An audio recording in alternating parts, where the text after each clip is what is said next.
Saudara-saudara sekalian, dalam video yang akan kita saksikan bersama-sama ini, akan ada pertanyaan dari Theodor mengenai yaitu paradiso dan langit ketiga, dimensi rohani yang sering disalahpahami. Theodor, silakan. Theodor, silakan. Selamat malam, Pastor Paul. Theodor. Saya masih belum paham apakah paradiso sama dengan langit tingkat ketiga. Terima kasih. Nah, kalau bilang langit itu ada nggak benda bernama langit? Nggak ada. Kalau kita terbang terus ke atas, nggak akan ada benda bernama langit. Langit itu adalah sebuah kata benda, tapi bukan benda. Kata benda dari sesuatu yang virtual. Langit yang pertama, itu apa saudara? Disebutkan. Ada burung-burung di udara, awan, itulah atmosfer kita, itulah langit yang pertama. Langit yang kedua, itulah universe, bulan, bintang, ya. Tetapi kalau dibilang langit yang ketiga, itu sebuah virtual dari apa? Dari dunia roh, alam roh itu kan. Ada di mana ya? Di sini. Langit yang pertama ada mana? Atmosfer di sini. Universe ada di mana? Di sini. Kita kan adalah universe yang Mars. Mars itu adalah universe-nya kita.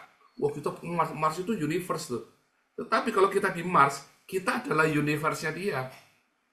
Relatif itu kan. Jadi sebenarnya pakai langit itu, ya langit itu ada di sini. Di sini langit itu. Langit yang pertama, kedua, ketiga itu ada di sini. Yang pertama itu atmosfer yang kita hirup ini. Langit yang kedua itu adalah universe. Yang ketiga itulah yang alam roh itu.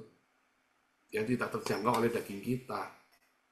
Tetapi kalau kita masuk ke dalam alam roh, ya kita masuk seperti Paulus itu. Itulah paradiso itu.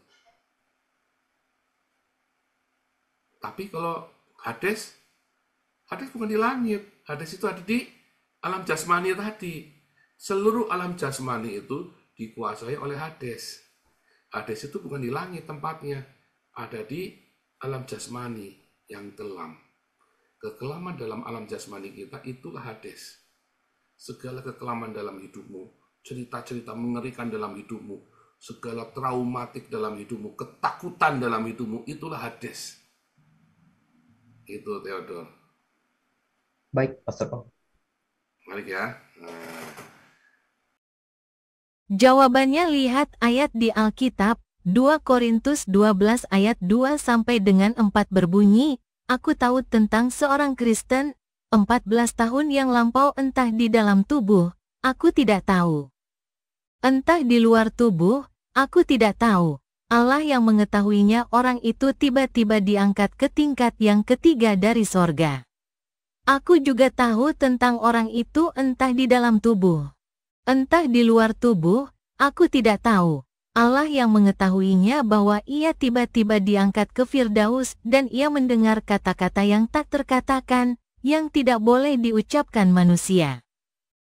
Kejadian 1 ayat 20 berbunyi, berfirmanlah Allah, hendaklah dalam air timbul makhluk yang hidup dan yang bergerak dan hendaklah burung beterbangan di atas bumi melintasi cakrawala.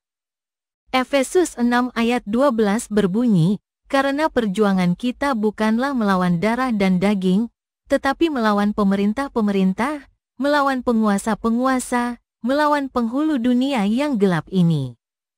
Melawan roh-roh jahat di udara.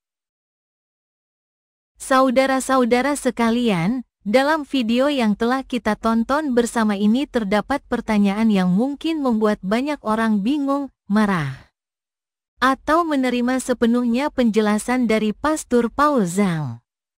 Namun, apa boleh buat, inilah keimanan umat Kristen dan kita semua harus menghormatinya. Silakan kepada para penonton untuk menilai sendiri serta memberikan tanggapan melalui kolom komentar mengenai penjelasan dari Pendeta Paul Zhang.